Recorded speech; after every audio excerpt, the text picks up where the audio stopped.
Olá, boa tarde. Eu me chamo Ranúzia. Tenho 34 anos. Já comecei errado. Já comecei errado porque eu não tenho 34 anos. Já tenho 37 anos, vou fazer 38 anos. E sou de Portugal, tô morando aqui em Portugal. Vou fazer 4 anos, vou fazer quase 5 anos que eu estou aqui em Portugal. Eu e minha família, eu tenho 3 filhos. E eu quero falar um pouco da minha rotina pra vocês, como que é o dia a dia em Portugal. Então, vamos lá, vou falar um pouquinho sobre mim e como foi minha chegada em Portugal, como vivo aqui e tirar todas as dúvidas, né, que cada um tem sua experiência, cada um vai passar por algum momento bom ou ruim, ou cada um tem sua experiência. Eu não vivo o que o outro vive, então cada um tem sua experiência. Eu vou contar minha experiência de Portugal. Minha experiência de Portugal, eu nunca sonhei, tem pessoas que sonham em vir pra fora, eu nunca tive sonho de vir embora, nunca tive sonho de sair do Brasil, nunca foi meu sonho, nunca tive esse sonho. Só que eu tenho um esposo que, eu não sei se ele tinha esse sonho, porque ele nunca me falou, né, mas no final das contas, nós viemos parar aqui em Portugal, então não sei, o sonho era dele, só pode. Mas vamos lá. Eu saí do Brasil, né, deixei minha casa pra trás, deixei minha família e vim, né, deixei meus parentes e vim com minha família, né, com meus filhos, viemos nós todos, deu certo, pra vir todo mundo junto. E aqui eu tenho um casal de primos, que foi através deles que nós chegamos a Portugal. Peraí, o vídeo vai ficar muito grande. A gente ia primeiro pros Estados Unidos. A gente ia pros Estados Unidos, que minha cunhada já tava lá nos Estados Unidos, já tava tudo certo pra gente ir pros Estados Unidos. Só que não deu certo, né, ir pros Estados Unidos, porque não era fácil, não é fácil o visto pra ir pros Estados Unidos. E meu primo, como mora aqui em Portugal, já tem bastante anos, ele ligou pra gente, conversando com a gente, perguntou por que vocês não vêm pra Portugal. E nós gostamos da ideia, como nós já tava com passaporte, tudo pronto, já com dinheiro, tudo certinho. Aí nós acabamos vindo, né, pra Portugal. Chegamos aqui em Portugal, né, foi em fevereiro. Chegamos aqui dia 12 de fevereiro, de 2002, se eu não me engano, 2002. E quando a gente chegou aqui, foi tudo muito diferente, porque tava muito frio também quando a gente chegou aqui. Muito frio assim, né, pra ele já não tava tão frio, mas pra gente que não era acostumado com o frio que tava. Então tava muito frio, eu senti muito frio, muito frio. E meus primos hospedou a gente, né? A gente foi hospedado na casa do meu primo, meus primos durante 4 meses, mais ou menos. E, tipo assim, foi nossas pernas, né, pra começar. Porque a gente precisa de um apoio muito grande quando chega aqui pra começar. Então, tipo assim, nos apoiou muito e a gente ficou na casa deles. E depois a gente foi. E pra mim tava tudo maravilha. Pra mim tava tudo maravilha, porque eu estava na casa dos meus primos, eu sentia muito bem, muito confortável. Eu tava ali, né, com meus parentes. E tava tudo bom. Só que depois eu. Fomos arrendar uma casa, né?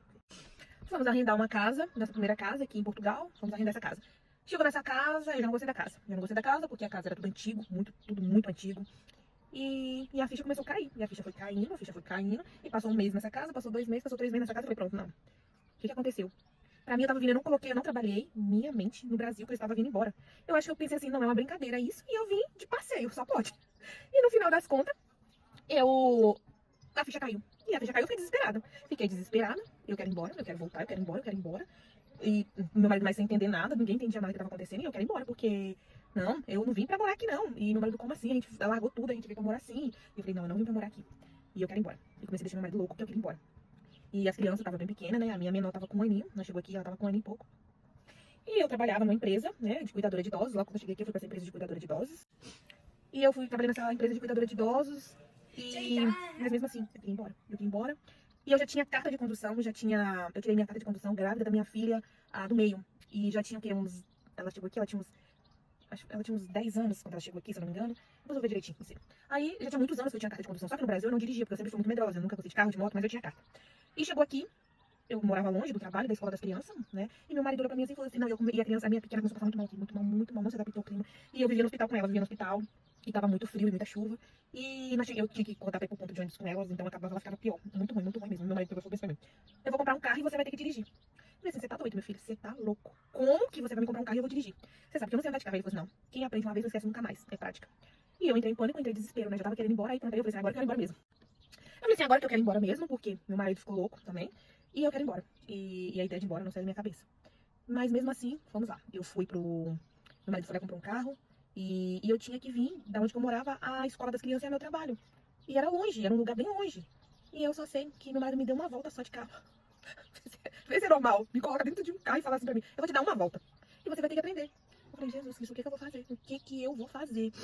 Aí, tá bom, no outro dia eu peguei esse carro e comecei a olhar a aula no YouTube, comecei a assistir, né, pra relembrar. E fui indo, fui indo. Só que eu entrava em pânico quando eu entrava dentro do carro, eu com 3 crianças dentro do carro, e eu desesperada. E no dia aí eu peguei e fiz o quê? Falei bem assim. É... Eu falei assim, gente, vocês não vão acreditar o que eu fiz. Eu falei assim, eu vou, mas eu vou bem devagarzinho. E meu menino olhou pra mim assim, falou assim pra mim assim, vamos, mãe. Meu menino tava novinho na época, né, também. Vamos, mãe, meu mais velho. E ele sentou aqui, né? Meus filhos é guerreiros, tá? Caraca, eles acreditam em mim. Eles acreditam em mim, gente. Gente, aí eu peguei o carro E vim, botei essas crianças dentro desse carro e vamos nós, com Deus na frente. É que eu sou uma mulher de muita fé, graças a Deus. E vamos nós, meu filho aqui do meu lado e eu andando de primeira. Não passava o carro de primeira, eu saía andando de primeira. E fui andando, um pedaço bem grandão de primeira. Porque eu tinha medo de mudar a marcha. O meu medo também era mudar as marchas. Porque toda vez que eu ia mudar a marcha, peraí. Aí o que acontece? Eu tinha medo de mudar as marchas e andava de primeira. Que linda. Eu no meio de uma avenidona andando de primeira. E os carros tudo buzinando. E os carros desesperados atrás de mim, buzinando, buzinando. E meu menino olhou pra minha cara e falou assim: mãe, deixa eles buzinar, faz sua parte. E eu continuei indo. E aí eu consegui mudar pra segunda. Gente, vocês não têm ideia. A ideia da onde que eu andava. O carro, meu Deus do céu. Coitado daquele carro. Coitado. Vai ser o meu ajudante. Ele falou assim: gente, eu tenho que aguentar essa menina porque, coitada dela, se ela quebrar esse carro, o que é que ela vai fazer? E eu fui. De segunda, consegui sair da primeira, glória a Deus, aleluia, sair da primeira, fui pra segunda, de segunda. Foi de segunda uma distância gigante. Um dia eu vou fazer o percurso da onde que eu vinha até onde eu tinha que passar em todos os lugares pra deixar as crianças, pra vocês verem como que o carro foi guerreiro. E aí eu comecei a chorar dentro do carro, e meu filho falava assim: você não vai desistir, você não desiste, mãe, você não pode desistir, mãe, você não vai desistir, mãe. Você não vai desistir, não pode desistir. E eu com aquilo na cabeça, meu Deus do céu. Aí um dia ele pegou e falou: meu, deixa o carro morrer na avenida. O carro morreu e eu não consegui ligar esse carro. E ele olhou pra minha cara assim e falou assim: mãe, não desiste, você vai, liga esse carro, bota um pisca-alerta e embora. Meu filho é usado por Deus, gente. Vocês não têm noção como meu filho é usado por Deus. E eles falavam assim que eu era a melhor motorista do mundo. Mãe, você é a melhor motorista do mundo. Meu Deus do céu. Coitado dos meus filhos. Aí eu peguei, continuei, gente, e vim. E vinha e consegui ligar esse carro e vinha tremendo. E eu tomava conta de uma idosa. Vocês param pra pensar, gente. Eu tomava conta de uma idosa. Vinha morrendo de lá, chegava na casa da idosa, em vez de eu cuidar dela, ela cuidava de mim, gente. Vocês não têm ideia, ela cuidava muito de mim. Meu Deus do céu. Que o Senhor Jesus tenha ela, que é uma pessoa maravilhosa, que eu amava muito. E eu chegava na casa dela passando mal. E ela falava: minha filha, você não tá bem. E ela falava assim: minha filha, você não tá bem. E eu falava assim: não tô bem mesmo, não. Eu tô tremendo, preciso sentar. E ela ia lá fazer um chazinho de camomila pra me tomar. Que vergonha, gente. Que vergonha. Eu tinha que tomar conta dela. E ela tomava conta de mim. E ali, e tinha uma amiga minha também, que foi ter que ela conseguiu esse emprego pra mim, né? Não vou citar nomes aqui, né? Não sei se elas vão gostar. Então, e ela sempre também me dava muita força. E ela falava assim: Rosa, não desiste, bora lá, você vai conseguir. E às vezes eu ligava pra ela e falava assim: fulana, você vai ter que me levar em casa, porque eu estou passando muito mal. E ela falava assim: tudo bem, mas não desiste. Ela vinha, pegava o carro, me levava até lá na minha casa, e chegava lá na minha casa, deixava eu com as crianças e pegava, deixava o carro e pegava o Uber. Deus colocou pessoas maravilhosas também aqui no meu caminho, tá, gente? Vocês não têm ideia o que Deus fez na minha vida. Deus fez eu crescer tanto aqui. Gente, Deus fez eu crescer demais nesse lugar. No Brasil, eu era uma parada da vida. Eu era parada.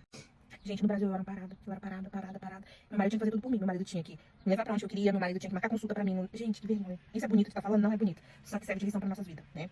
Então, o que que acontece? Nada é em vão nessa vida. Se Deus te levar pra um lugar, você sabe que tem um propósito pra você. Vai ser... Ó, o propósito não é fácil. O propósito não é fácil, mas a gente tem que aprender com o propósito. Enfim. E eu vinha desse jeito, gente. E no outro dia a mesma coisa, né? Ou ia tomar conta dessa idosa, ou ia pro hospital com minha filha, e faz essa rotina. E eu queria ir embora. Eu só sei que eu queria ir embora. Só que Deus falava bem que não era o momento de ir embora. Então, tá bom, vamos obedecer, né? E eu peguei. E eu peguei. Queria ir embora daquela casa, porque eu não gostava da casa, gente. Ai, meu Deus do céu. A casa era antiga, eu não gostava daquela casa. Aquela casa me fazia um mal terrível. E eu só sei que eu queria ir embora. E essa vontade de querer ir embora, tipo assim, meu marido ficava doido comigo. E eu não falava assim, mas eu ficava pra mim: eu não posso desistir.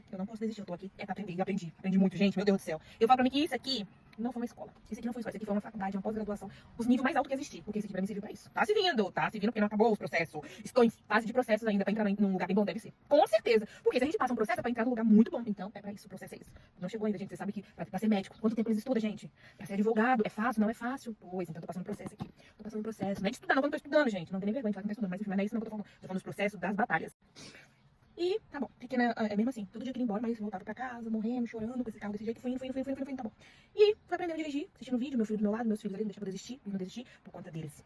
Não desisti por conta deles. E por conta de Deus, primeiramente, por conta deles, não desisti. E fui vendo a pessoa aqui, gente, quem não sabia dirigir estava dirigindo, meu Deus do céu. Pra muitos pode ser: quem não sabe? Não, pra mim é grande coisa. Pra mim é uma grande coisa. Muito grande na minha vida. Porque eu tinha um medo da vida, um obstáculo muito grande pra mim. Eu tinha um medo, eu não gostava de dirigir. Eu começava a passar mal. Gente, pra vocês verem, quando eu fui tirar minha carta de condução, mesmo que eu tava grávida, mas eu passava mal dentro do carro, eu queria vomitar. Era só gravidez? Não, não era só por conta da minha gravidez. No momento eu nem sabia que eu tava grávida. Enfim. Mas não era só por conta disso. E não era só por conta disso, gente. Era porque eu tinha muito medo. Eu tinha muito medo mesmo. Eu sou realista, eu sou uma pessoa muito medrosa. Eu tenho medo das coisas assim, sabe? De tudo que é evolução, eu tenho medo. Tudo que é pra você ver, eu saí de um país, já, tipo, sempre fiquei traumatizada, né? Evolução, né? Mas eu precisava quebrar isso, eu precisava quebrar essas coisas que eu tinha. E foi a forma de eu sair do acomodismo, de eu sair da pessoa que não gostava de fazer nada, de eu sair de um lugar que eu era mimada demais. Eu sempre fui muito mimada, quanto pelos meus pais, quanto pela minha família, minha avó. Eu sempre fui uma pessoa muito mimada, gente, muito mimada. Na minha casa eu não trabalhava, no Brasil eu não trabalhava, e ainda meu marido tinha que pagar uma pessoa pra limpar a casa. Por conta de quê? Porque a pessoinha aqui era acomodada, gente. Meu Deus do céu. E hoje eu paro pra pensar assim, sabe? Eu chego em casa, eu tenho que trabalhar. Eu trabalho fora. Eu já trabalhei em 2 empregos. Eu tenho que conduzir. Eu tenho que pegar as crianças na escola. Eu tô aqui conversando com vocês porque eu tenho que pegar meus filhos. Meus filhos estão saindo agora da escola, eu tenho que ficar esperando. Então, tipo assim, gente, eu tenho que fazer 1 milhão de coisas. Que no Brasil, anos eu fazia, não. Não fazia nada disso. Não fazia nada disso. Nada. E outra, eu Quem ia matricular as crianças? Era eu no Brasil? Vai lá, matricular as crianças. Tudo, mandava meu marido fazer, coitado do meu marido. Ele ia, gente. Ele acordava de madrugada. Eu, a bonitona, ficava dormindo. Nossa, eu tenho vergonha, gente, de falar isso pra vocês. Eu tenho vergonha, mas, né, é um aprendizado. Eu tô falando hoje aqui por conta de quê? Porque eu já não viu desse jeito, né? Graças a Deus. E meu marido tinha que acordar na madrugada pra marcar consulta, porque a bonita tinha que estar dormindo. Aqui, vai eu, preciso de saúde sozinha. Marca consulta. Vai eu, levar as crianças pra escola. Fazer matrícula aqui. É tanto papel que eu falei, meu Deus, eu tô matriculando meus filhos ou eles estão entrando pra uma universidade? Porque eu nunca vi tanto papel na minha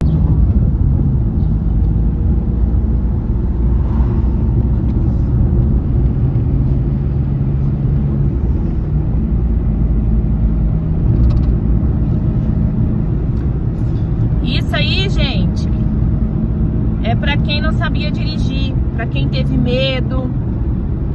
E sabe qual que foi a escolha? Não desistir. Não desistir. E hoje tô aqui.